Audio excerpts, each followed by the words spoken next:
How many cards can you make with one stamp set? Hi, I'm Ardith, and I'm going to answer that question with one of my Get More videos. This time I'm going to show you how I used one Catherine Pooler stamp set with its coordinating dies, and I made 6 cards in an afternoon. The stamp set I'm using today is from the new Jolly Holiday collection from Catherine Pooler Designs. At first glance, it's just a bunch of Christmas trees with some sentiments, but when I took a closer look, here's what I saw. Geometric shapes. Triangles are amazing for creating patterns and getting different looks. Geometric patterns. The patterns on these stamps are ornate and fancy, but they're not limited to Christmas. Sentiments that can play a starring role in a card or do equally as well as a supporting element. Tiny stamps that are fabulous for adding a little something to a design or taking center stage by being repeated. And this one fancy swirly tree that can be used to make something completely different. And that's where we're starting. First, I created a background by ink blending the new Cranberry Fizz ink onto a square panel of white cardstock. This is a deep, rich red color that is perfect for Christmas, especially when it's paired with the other new color that I'll show you in a second. I'm using the Altenew large blending tool. These brushes work great for getting ink down quickly over large areas, and I'm bringing it in from the outside and letting it fade into the center. This will give me the look of a glow around my focal point. Once I have the edges done, I go over the center without adding any ink to the brush and with a very light hand to get some light color. Then I go around the outside again. The more times you go over a blend, the smoother it will be. Being a somewhat impatient person myself, I often forget that, but if you're having trouble with your blending, that's a good place to start. Off screen, I splattered the panel with some white acrylic paint and I let it dry. Now it's time to build my focal image. I've set the panel into my MISTI, and before I start, I'm just going to re-ink my Wow embossing ink so I get good impressions. I did a practice run of my card front on some scrap paper, and I'll use this as a guide for my stamp placement. This curly tree is the perfect snowflake arm, and when you stamp it 6 times, it fits together beautifully. I put the guide over my panel and I place the stamp on the bottom impression. Then I use an embossing bag to help make sure that I don't get any embossing powder where I don't want it, and I stamp the first one down.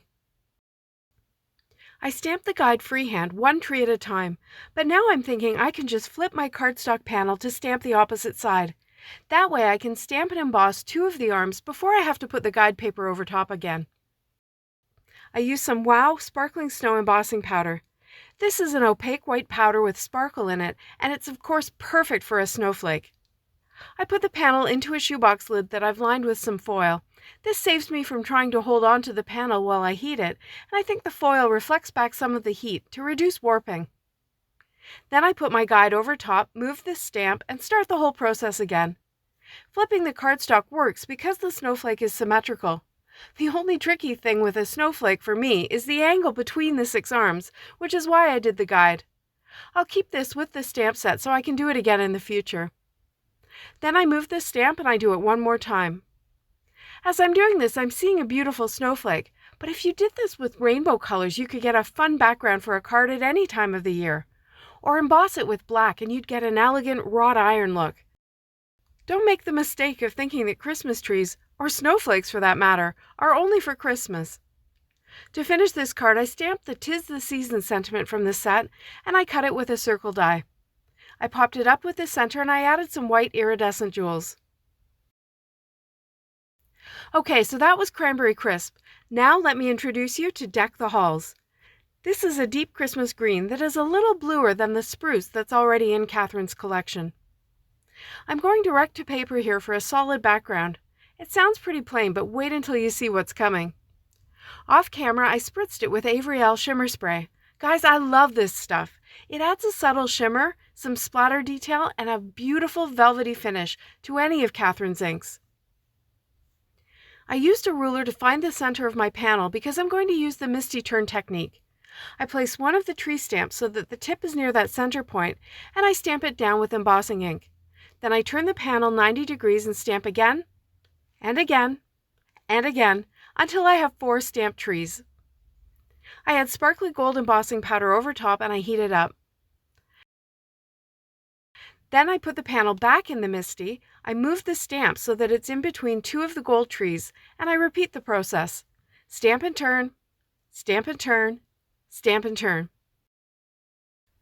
This time I embossed with sparkly platinum powder, and this gives me a nice two-toned look.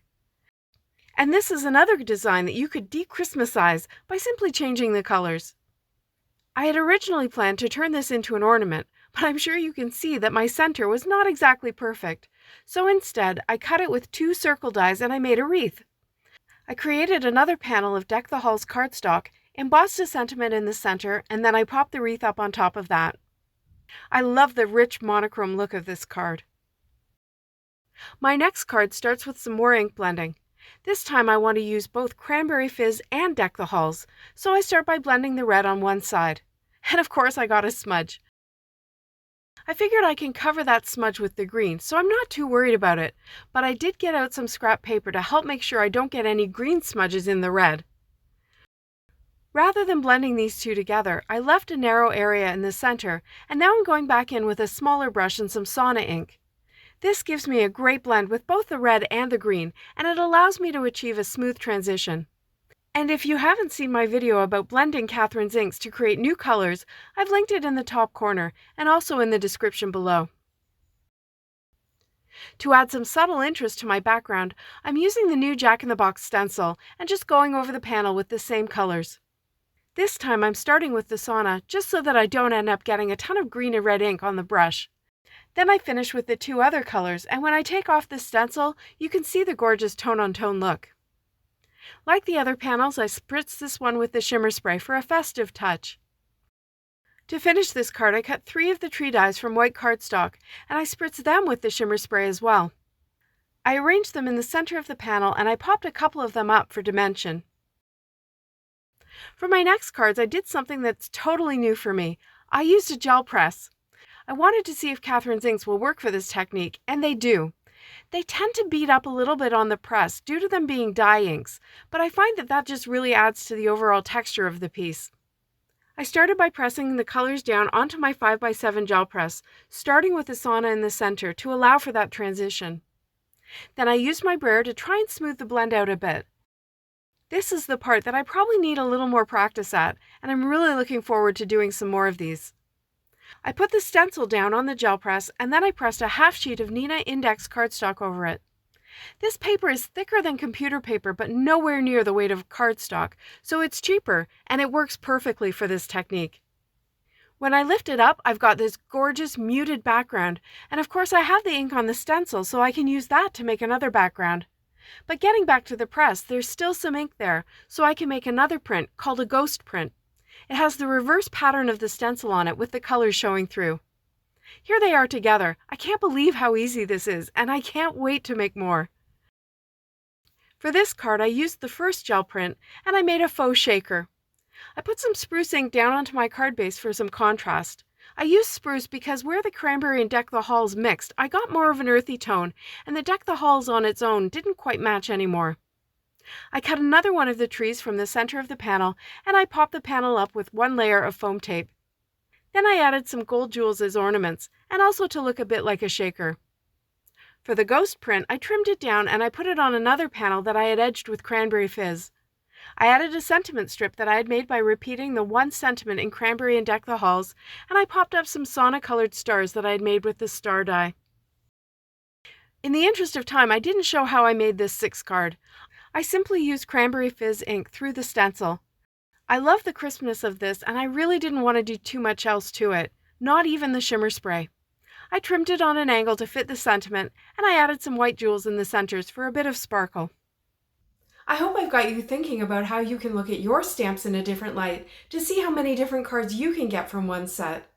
If you're looking for more ways to get more from your Christmas stamps, here's another video where I made 6 cards from 1 Christmas stamp set. That video was a collaboration with my friend Ingrid, so after you've watched it, you can hop over to her video to get more ideas. And Ingrid and I are already working on this year's edition of that series, so there's plenty of inspiration heading your way. I'm also linking to one of my Making Multiples videos, which is full of tips for assembly line card making, if that's how you like to do it. Thanks so much for watching. See you next time.